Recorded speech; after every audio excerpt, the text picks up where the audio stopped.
আসসালামু আলাইকুম। আশা করি আপনারা সবাই ভালো আছেন। আমিও ভালো আছি এবং আপনাদের সকলকে এই স্বাধীন বাংলাদেশের শুভেচ্ছা এবং এই বাংলাদেশকে স্বাধীন করতে যেয়ে বৈষম্যবিরোধী ছাত্র আন্দোলনে যে সকল ভাই ও বোনেরা শহীদ হয়েছেন তাদের আত্মার মাগফিরাত জ্ঞাপন করে আমি আমার কথাগুলো শুরু করছি। যদি সত্য কথা বলতে যাই, আমি আমার একটা ইউটিউব চ্যানেল এবং ফেসবুক পেজ অনেক আগেই ক্রিয়েট করে রেখেছিলাম বিগত ১ বছর আগে। আমার ইচ্ছা ছিল যে নিজের ওপিনিয়ন গুলো বা বর্তমান পরিস্থিতি বিভিন্ন ইস্যুগুলো নিয়ে কথা বলবো। কিন্তু আসলে এটা করব করে আর হয়ে ওঠেনি। বাট বর্তমান বাংলাদেশের যে প্রেক্ষাপট যা ঘটতেছে, যা দেখছি তাতে করে আমার মনে হয়েছে যে আসলে এখনই কথা বলার মুখ্য সময়। এখনই আমাদের সকলকে কথা বলা উচিত। সো আমি যে বিষয়গুলো কথা বলতে চাচ্ছি সেই বিষয়গুলো নিয়ে কথা শুরু করি। হয়তো ১ম ভিডিও শুরু করতেছি, অনেক ভুলভ্রান্তি থাকবে। তো আশা করি সমস্ত সমস্ত বা সকল ভুলভ্রান্তিগুলো আপনারা ক্ষমা সুন্দর দৃষ্টিতে দেখবেন। তো বাংলাদেশের এই স্বৈরাচারী সরকারের পতনের মাধ্যমে আমরা ২য় স্বাধীনতা পেয়েছি। তো এইখানে আমাদের যে বৈষম্যবিরোধী ছাত্র জনতা আন্দোলনে যারা ছিলেন, তাদের আত্মত্যাগের বিনিময়ে আমরা এই স্বাধীনতা পেয়েছি। তো আপনাদের সকলকে এই স্বাধীনতার জন্য আমার তরফ থেকে, আমার চ্যানেলের তরফ থেকে শুভেচ্ছা। সো আমি ১ম এই বলতে চাই, আমাদের বর্তমান বাংলাদেশের যে প্রেক্ষাপট, যে পরিস্থিতি আমরা যা বাস্তবতা দেখছি, তাতে করে আমাদের কাছে মনে হয়েছে যে বা আমার আমার নিজের ওপিনিয়ন আমি বলতেছি, জাস্ট জানি না হয়তো এই ওপিনিয়নের সঙ্গে অন্য কারো ওপিনিয়ন মিলবে কিনা। সো সেই জায়গা থেকে বলতে হচ্ছে যে আমরা বর্তমানে দেখেছি কিছু স্বার্থান্বেষী দল বা লোক নির্বিশেষে এই খারাপ সময়েও তাদের নিজের স্বার্থ উদ্ধারের লক্ষ্যে বিভিন্ন দাবি আদায়ের লক্ষ্যে আন্দোলন করতেছে। উদাহরণ দিয়ে বলতে চাই, আমরা লাস্ট যেটা দেখেছি, যখন অন্তর্বর্তীকালীন সরকার গঠন হবার পরে আমাদের বিভিন্ন বিভিন্ন দল বা গোষ্ঠী, যেটা কিছুক্ষণ আগেই বললাম, তারা তাদের স্বার্থ উদ্ধারের জন্য চেষ্টা করে যাচ্ছে বা তাদেরকে বিরূপ প্রতিক্রিয়া ফেস করার জন্য বিভিন্ন ধরনের ঝামেলা তৈরি করতেছে। আমরা সবাই দেখছি। এই স্বাধীনতার পরে যখন সরকার গঠিত হলো, তারপরেই ১ম যে সমস্যাটা আমরা দেখলাম যে এইচএসসি পরীক্ষা ছিল, যেখানে আমাদের অনেক ভাই বোনেরা মানে এই যুদ্ধে, এই আন্দোলনের শহীদ হওয়ার বা আহত হওয়ার কারণে তারা পরীক্ষা দিতে পারছে না। তো তাদের জায়গা থেকে তারা যে আন্দোলনটা শুরু করলো ১ম এই, যে আমরা এইচএসসি পরীক্ষা দিব না বা দিতে চাই না, আমাদের এখানে অটো পাস করা হোক। আসলে আমি যদি এখানে অটো পাস নিয়ে বলতে চাই, আমাদের আন্দোলনটা কিন্তু শুরু হয়েছিল মেধা না কোঠা। সেই মেধা এবং কোঠার বৈষম্যকে আমরা, যাতে বৈষম্যকে বাংলাদেশ থেকে তুলে দেওয়ার জন্য কিন্তু আমরা আন্দোলনটা শুরু করেছিলাম, বা আমাদের ভাই বোন যারা ছিলেন তারা আন্দোলনটা শুরু করেছিলেন, ছাত্র এবং জনতারা। তো সেইখানে আমরা বলেছিলাম বারবারই মেধা না কোঠা। তো যদি আমাদের ভাই বোনকে উদ্দেশ্য করে আমি বলতে চাই, আপনারা যে আন্দোলন করেছেন, আসলে মেধা যদি অটো পাস হয়, তাহলে কি সেই মেধার সুফল বা মেধার ইমপ্লিমেন্টটা কি পরিপূর্ণভাবে হলো? আমার মতে এটা মনে হয় হলো না। কারণ হয়তো আমরা এই অটো পাস যারা আমরা দাবি করতেছি, হয়তো অন্তর্বর্তীকালীন সরকার বিবেচনা করে আপনাদের কথা যৌক্তিক মনে করে মেনে নিয়েছেন।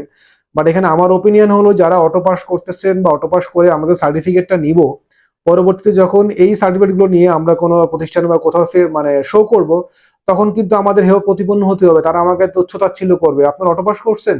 সো ভাই, কেন আমরা এটা করব? আমরা তো সবাই এত পরিশ্রমের বিনিময়ে, এত আত্মত্যাগের বিনিময়ে যখন আমরা স্বাধীনতা নিয়ে আসতে পেরেছি, তখন কি সামান্য পরীক্ষাটা পিছিয়ে দেওয়ার দাবি আমরা করতে পারতাম না? তাহলে হতো কি, সবাই কিন্তু যারা পরীক্ষা দিতে পারতেছে না আহত, তারা হয়তো অন্য কোনো ওয়েও আছে পরীক্ষাগুলো দেওয়ার জন্য, বেডে পরীক্ষা দেওয়ার অপশনও আছে।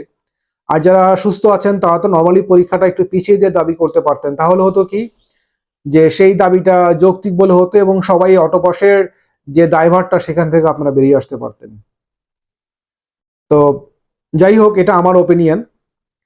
তারপর অন্তর্বর্তীকালীন সরকার এবং যারা মাননীয় উপদেষ্টাগুলো ছিলেন, সবাই আপনাদেরটা পজিটিভ মনে করে এটা মেনে নিয়েছে। দ্বিতীয়ত আমি দেখলাম যে বিভিন্ন সরকারি সংস্থার লোকজন তাদের কর্মবিরতিতে যাচ্ছেন।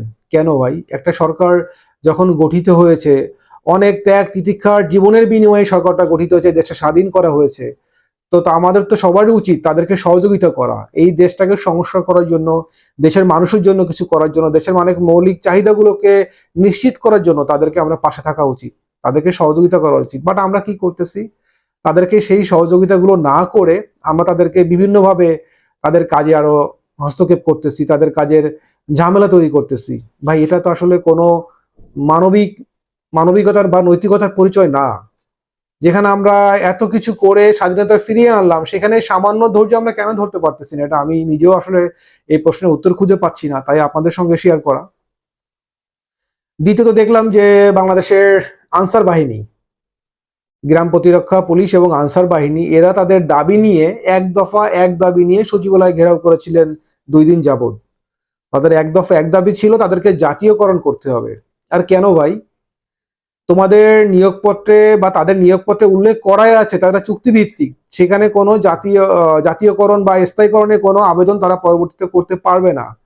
তাহলে কোন ইস্যুতে বা কোন যৌক্তিকতায় তারা আন্দোলনটা নিয়ে আসলো? আমার যেটা মনে হয় অন্য কোনো পক্ষের ইন্ধনে বা কারো ইনফ্লুয়েন্সে তারা রাস্তা নেমে এসেছে, কারণ তারা সেই লেভেলের শিক্ষিত না। তা আমি যতদূর জানি তারা এসএসসি পাস বা আন্ডার এসএসসি পাস আসে, বা কিছু সংখ্যক আছে যারা এসএসসি পাস বা এইচএসসি পাস, বাট তাদের নিজেদের চিন্তা ভাবনা বা তাদের যে প্রধান ছিলেন ডিজি, কিন্তু এর সাথে একমত ছিলেন না। তারপরেও কিন্তু তারা সে আন্দোলন চালিয়ে যাচ্ছিল এবং সমস্ত সচিবালয় ঘেরাও করে, সচিবালয়ের সমস্ত কর্মকর্তাকে ঘেরাও করে তারা এটা চালিয়ে যাচ্ছিল। তাদেরকে বলা হয়েছিল যে না ভাই, তোমাদের দাবিটা আমরা বিবেচনায় নিলাম, আমরা নিজেরা দেখতেছি এটা প্রত্যেকটা দাবির জন্য একটা প্রসেস আছে, গভর্নমেন্টের সেই প্রসেসটাকে জন্য সময় দিতে হবে। বাট তারা দাবি সেই সময় দিতে তার সময় দিবেই না। তারা চাচ্ছিল তাদেরকে ওই দিনে কোনো প্রজ্ঞাপন জারি করতে হবে যাতে করে তারা বুঝতে পারে যে না, তাদের এটা দাবিটা পূরণ হয়েছে। আসলে ভাই, চাইলেই গত 16 বছরে এই ফ্যাসিস্ট সরকারের আমলে আপনারা কিছুই চান নাই, কোনো দাবি জানান নাই, তবে এখন কেন এত দাবি করতেছেন ভাই? আর দাবি করার তো সময় আছে, যখন এই সরকার দেশ সংস্কারে কাজ করবে, দেশকে ডেভেলপ করবে, বা দেশ একটা স্থিতিশীল জায়গায় আসবে, তখন আর আপনার দাবিগুলো নিয়ে আসেন না। তখন এই সরকার অবশ্যই বিবেচনা করবে যে আসলে কোন দাবিগুলো যৌক্তিক, কোন দাবিগুলো মেনে নেওয়া যাবে কি যাবে না। কিন্তু আপনারা সেটা না করে, ইভেন এই বর্তমানে বাংলাদেশের বন্যার যে পরিস্থিতি, মানুষ মানে মানুষ মানে বন্যাটা ভয়াবহতা চলতেছে, আমরা দেখতেছি বিভিন্ন সোশ্যাল মিডিয়ায় খবরে দেখতেছি যে কিভাবে মানুষ খেয়ে না খেয়ে পানিতে ভেসে জীবন চলে যাচ্ছে, তারপর তারা বেঁচে থাকার তাগিদে সর্বোচ্চ দিয়ে চেষ্টা করে যাচ্ছে। আর সেইখানে বাংলাদেশের এই আনসার বাহিনী, সেই মানবিকতা তো নেই তাদের মধ্যে, ইভেন তাদের মধ্যে সেই অনুশোচনা বোধ নেই যে এরকম একটা অস্থিতিশীল পরিবেশের মধ্যে আমরা কিভাবে এরকম একটা আবেদন বা দাবি নিয়ে আসতে পারি। ধিক্কার জানাই আপনাদের, ধিক্কার জানাই এই আনসার বাহিনীকে। তারা এবং বাংলাদেশের যে প্রত্যেকটা সরকারি খাত আছে, প্রত্যেকটা খাতের যে অন্যতম জায়গাগুলো আছে, সেই জায়গার দুর্নীতিটা আগে শুরু করে আনসার থেকেই। তারাই সেই দুর্নীতির স্টেজটা শুরু করে, সেখান থেকে ধাপে ধাপে আস্তে আস্তে উপর দিকে যায়।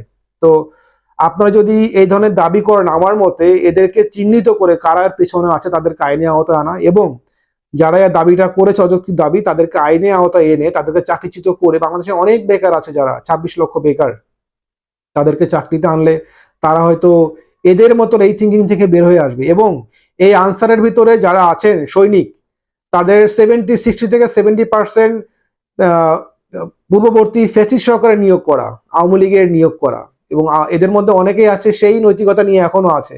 তো তারা কখনোই চাইবে না এই সরকার ভালো কিছু করুক, বা এই সরকার ভালো কিছু করতে তারা দিবে না বা চাইবেও না। তাই উচিত এই লোকগুলোকে আসলে এত শর্ট সময়ে এই জিনিসগুলো চিহ্নিত করা সম্ভব নয় এই সরকারের, এদেরকে সময় দেওয়া উচিত। কারণ বাংলাদেশের প্রত্যেকটা সরকারি খাতেই, প্রত্যেকটা ডিপার্টমেন্টেই তাদের ফ্যাসিস্ট সরকারের কিছু লোক এখনো রয়ে গিয়েছে, যারা কিনা এখনো কলকাঠি নাড়ছে সেখানে বসে। তো আমি আমার জায়গা থেকে এই অন্তর্বর্তীকালীন সরকার এবং সকল উপদেষ্টাকে অনুরোধ করব, আপনারা এই সমস্ত ডিপার্টমেন্টকে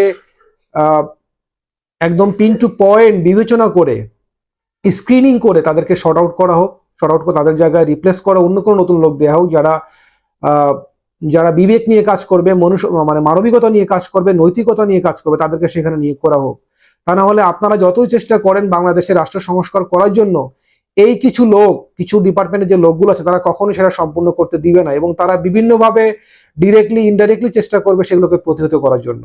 তো আমি আপনাদেরকে অনুরোধ করব, আপনারা তাদেরকে পুঙ্খানুপুঙ্খানুভাবে বের করে তাদেরকে আইনি আওতায় আনা হোক, এবং নতুন করে লোক সেখানে নিয়োগ করা হোক, যাতে করে দেশ একটা স্বাভাবিক পর্যায়ে ফিরে আসতে পারে, স্থিতিশীল পর্যায়ে ফিরে আসতে পারে। ইভেন আর একটা কথা না বললে নয়, যদিও আমার ভিডিওটা অনেক লম্বা হয়ে যাচ্ছে, বাট আসলে এগুলো আবেগের কথা না, এগুলো নৈতিকতার কথা বলতে পারেন, মানবিকতার কথা বলতে পারেন, যে অনেকদিন জমানো কথা যখন মানুষ এক্সপোজ করে তখন কথাটা একটু বেশি হয়, লম্বাই হয়। ঠিক সেই জায়গা থেকে আমি বলছি যে আরো অনেক গভর্নমেন্ট ডিপার্টমেন্ট দেখলাম যারা যেখানে যে এই ডিপার্টমেন্টগুলোর কর্মকর্তা কর্মচারীরা কর্মবিরতিতে চলে যেতে চাইছেন, তারা এরকম হুমকি দিচ্ছেন, বিভিন্ন সংবাদ মাধ্যমে আসতেছে। তো আপনারা তো দুর্নীতির চরম জায়গা। আমি যদি উদাহরণ দিয়ে বলি, রিসেন্টলি একটা পোস্ট দেখতে পারলাম, পল্লী বিদ্যুতে যারা কর্মকর্তা কর্মচারী আছেন তারা কর্মবিরতিতে চলে যাবেন। তো তাদেরও দাবি আছে। তো আমার যেটা মনে হয় একজন সাধারণ নাগরিক হিসাবে বাংলাদেশের চিকিৎসা খাত, শিক্ষা খাত সব থেকে দুর্নীতি চরম শিখরে। এরপর যদি কিছু থাকে সেটা হচ্ছে মানুষের এই বৈদ্যুতিক খাতও দুর্নীতির অনেক চরম শিখরে পৌঁছে গিয়েছে। এই দুর্নীতির শিকার হয়েছে বাংলাদেশের সাধারণ মানুষ, ইভেন আমি নিজে হয়েছি অনেকবার। এরা যে কত দুর্নীতি করতে পারে তা স্বচক্ষে দেখলেও মানুষ বিশ্বাস করতে পারবে না। ইউ ক্যান ইমাজিন যে এরা কত ধরনের দুর্নীতি করতে পারে। তাহলে আপনার এরকম 16 বছর দুর্নীতি করে যখন এই অনেক ভাই বোনের তাজা রক্তের বিনিময়ে স্বাধীনতা আসছে, এই স্বাধীনতাকে আপনারা নষ্ট করার জন্য, ক্ষুণ্ণ করার জন্য আপনারা খুব উঠে পড়ে লেগেছেন সেগুলোকে নষ্ট করার জন্য। সো এদেরকে আমি বলবো, আপনারা যদি কর্মবিরতিতে যান তাহলে এই সরকারের কাছে অনুরোধ করবো তাদেরকে একবারেই কর্মবিরতিতে পাঠিয়ে দিয়ে বাংলাদেশে 26 লক্ষ বেকার আছে তাদেরকে সেখানে নিয়ে আসা উচিত। তাহলে আসলে তারা রিয়েলাইজ করবে বা তারা বুঝতে পারবে যে তারা কি ভুল কাজটা করেছিল, তাদের কি করা উচিত ছিল, কি করা উচিত ছিল না। সো আসলে সত্যি কথাগুলো বলতে গেলে কি, প্রত্যেকটা বাংলাদেশের মানুষই চায় কথা বলতে, কিন্তু এতদিন কিন্তু এই ফ্যাসিস্ট সরকারের আমলে আমাদের সেই কথা বলার স্বাধীনতা ছিল না। সোশ্যাল মিডিয়া বলেন, বাহ্যিকভাবে বলেন, কেউ কোনো কথাই বলতে আমরা পারতাম না। কথা বললেই গুম খুন বিভিন্ন ধরনের ইম্প্যাক্ট আমাদের এসে পড়তো। সো সেই জন্য কিন্তু কোনো নাগরিকই কথা বলার সাহস পেতেন। অনেকে বলতে চাইতেন, দেখতেন, বুঝতেন, কিন্তু বলতে পারতেন না, কারণ সবারই পিছুটান আছে, সবারই ফ্যামিলি আছে। সো এখন কিন্তু সেই বাধা আমরা অতিক্রম করে এসেছি। আমি সকলকে অনুরোধ করব, সমস্ত নাগরিককে অনুরোধ করব, আপনারা যেখানেই দেখবেন কোনো দুর্নীতি হচ্ছে, যেখানেই দেখবেন কোনো অনিয়ম হচ্ছে, সেখানেই আপনারা কথা বলুন, সেইখানে ঐক্যবদ্ধতা গড়ে তুলুন, সেখানে তাদেরকে প্রোটেক্ট করার চেষ্টা করুন। যদি আমরা একজন করি কেউ শুনবে না, দুজন করলেও শুনবে না, যখন 5 জন করবেন তখন অবশ্যই শুনবে। সো আমাদের প্রত্যেকের ভিতরে এই ইউনিটি, এই ঐক্যবদ্ধতা থাকা উচিত। আর যদি এরপরে কিছু বিষয় বলতে হয়, আমি বলবো যে বর্তমানে বাংলাদেশের বিভিন্ন জেলা বন্যায় খুবই খারাপ অবস্থা আছে। বিশেষ করে বলতে গেলে ফেনী, নোয়াখালী, ব্রাহ্মণবাড়িয়া, লক্ষ্মীপুর, সিলেটের হবিগঞ্জ, মৌলভীবাজার, এই সমস্ত এলাকাগুলো বন্যায় তলিয়ে এইখানকার যারা মানুষগুলো আছে তারা খুবই খারাপ অবস্থায় আছে। তাদের জানমালে কোনো নিরাপত্তা তো নেই, তারা খাবারের অভাবে অনেকে মারা যাচ্ছেন।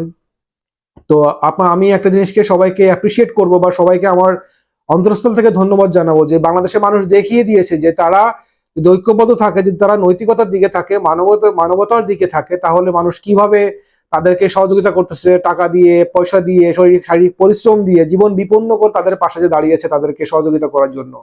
So hats off to you, all of you যারা এর পিছনে আছেন। ইভেন যারা এখনো কিছু করতে পারেননি তাদেরকে আমি অনুরোধ করবো, আপনারা যার যার জায়গা থেকে যে যতটুকু পরিমাণ সামর্থ্য অনুযায়ী আপনারা পারেন এই বন্যার্ত মানুষের পাশে দাঁড়ান, তাদেরকে সহযোগিতা করুন। আমাদের সকলের সহযোগিতায় আমরা যে কোনো পরিস্থিতি মোকাবেলা করতে পারবো তার প্রমাণ আমরা কিছুদিন আগেই পেয়েছি। যে এই স্বৈরাচারী সরকার, ফ্যাসিস্ট সরকার, যাদের এত বছরের শাসন আমলে এই ছাত্র জনতার ঐক্যবদ্ধতার কাছে, আন্দোলনের কাছে, মনোবলের কাছে তারা হেরে গিয়েছে। তো সেই মনোবল আমাদের এখনো শেষ হয়ে যায়নি, আমাদের এখনো সেই মনোবল আমাদের ভিতরে, প্রত্যেকের ভিতরেই আছে। তো সেই মনোবল থেকে অনেকেই এই বন্যার্ত মানুষের এই খারাপ পরিস্থিতি তাদের পাশে দাঁড়াচ্ছেন। আপনাদেরকে যারা দাঁড়ানি তাদেরকে অনুরোধ করব তারা যেভাবে পারেন তাদের পাশে দাঁড়ান। ইভেন আপনি যখন অন্যের কোনো বিপদে সহযোগিতা করবেন, ঠিক দেখবেন যে আল্লাহর তরফ থেকে কোনো না কোনো ভাবে আপনার বিপদেও কোনো ঠিক রিভার্স চলে আসছে, সেই উপকারটা আপনি যা কল্পনাই করতে পারবেন না। সো আপনাদেরকে ধন্যবাদ জানিয়ে আজকের মতন শেষ করছি, হয়তো পরবর্তীতে আবার কখনো কথা হবে।